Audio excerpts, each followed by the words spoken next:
வணக்கம். அருள்ஞான ஒளி சேனலுக்கு உங்களை அன்புடன் வரவேற்கிறேன். உடுப்பியில் காலையிலையும் ரூம் வெக்கெட் பண்ணிவிட்டு பஸ் ஸ்டாண்டுக்கு வந்துட்டோம். நாங்கள் அடுத்து போகிறது மூகாம்பிகை கோயிலுக்கு தான். பஸ்ஸு ரெடியாக இருந்தது. நாங்கள் பஸ்ஸில் ஏறி உக்காந்துட்டோம். நாங்கள் தங்கியிருந்த ரூமை பற்றி டீட்டெயில் சொல்லலை. ஏன்னா நாங்கள் ஏசி ரூம் புக் பண்ணியிருந்தோம். அது சரியாக அங்கே ஃபெசிலிட்டிஸு சரி பண்ணி கொடுக்கல. அதனால தான் நான் மென்ஷன் பண்ணலை. பஸ் ஃபேர் ஒருத்தருக்கு 120 ரூபாய்.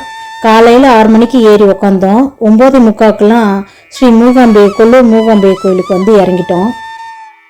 9:45 கொல்லூர் பஸ் ஸ்டாண்ட் இறங்கிட்டோம். முதல்ல டிஃபன் சாப்பிட்லான்னு சொல்லிட்டு ஹோட்டலில் போய் டிஃபன் சாப்பிட்டோம். அந்த ஹோட்டல் பேர் பேலஸ் ஹோட்டலு. அங்கேருந்து கோயிலுக்கு கொஞ்சம் தூரன்றனால ஒரு ஆட்டோ பேசிக்கிட்டோம். ஆட்டோவுக்கு 40 ரூபா தான் வாங்கினாங்க.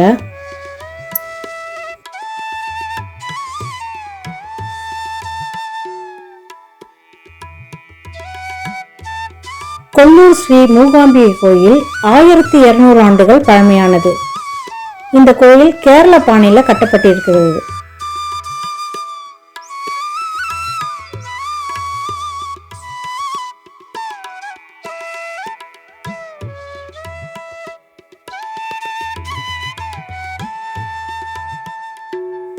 ஆதிசங்கரர் இங்கு தவம் செய்து கொண்டிருக்கும் போது அவருக்கு உடல்நிலை சரியில்லாமல் போனது.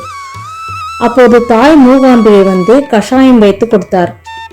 அந்த நிகழ்வின் நினைவாக தினமும் இரவு அர்த்தஜாம பூஜை முடிந்த பிறகு பக்தர்களுக்கு கஷாய பிரசாதம் வழங்கப்படுகிறது.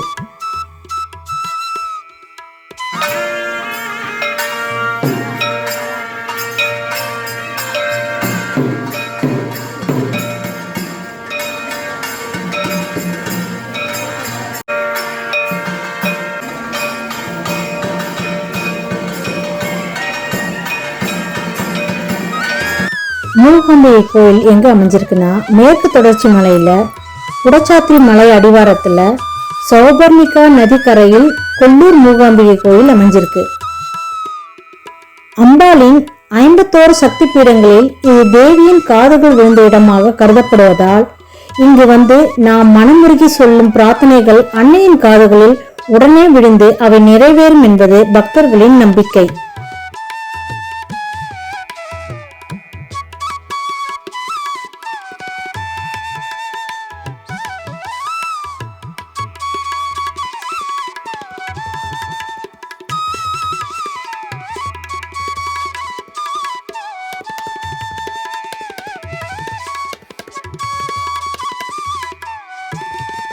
இந்த ஆலயத்தில் ஆதிசங்கரர் ஸ்ரீசக்கரம் பிரதிஷ்டை செய்து அதன் மீது அம்பிகையின் திருவுருவத்தை பிரதிஷ்டை செய்தார்.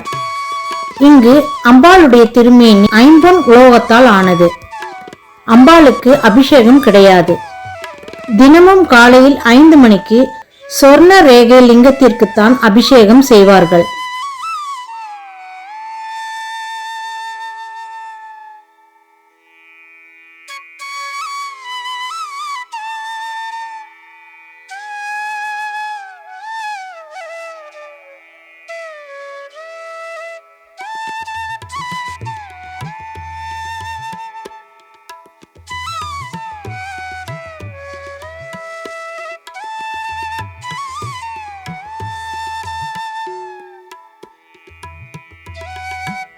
அம்மனின் பாதத்தில் சொர்ண ரேகை லிங்கம் காணப்படும். சொர்ண ரேகை லிங்கத்திற்கு வலதுபுறத்தில் பிரம்மா, விஷ்ணு, சிவன், இடதுபுறத்தில் பார்வதி, லட்சுமி, சரஸ்வதி, நடுவில் இருக்கும் சொர்ண ரேகைத்தான் தாய் மூகாம்பிகை. அவளை வழிபட்டால் சகல தோஷங்களும் நிவர்த்தியாகும்.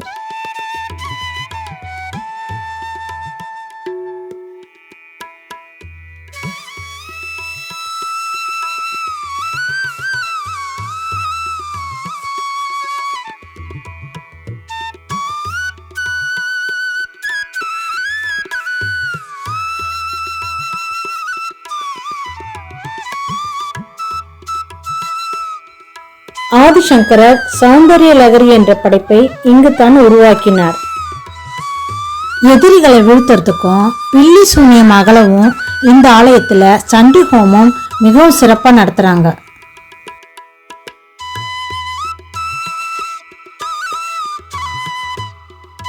இந்த ஆலயத்துல ஆண்கள் மேல் சட்டை அணியாம தான் போகணும். நல்லபடியாக சாமி தரிசனம்லாம் முடிஞ்சுது.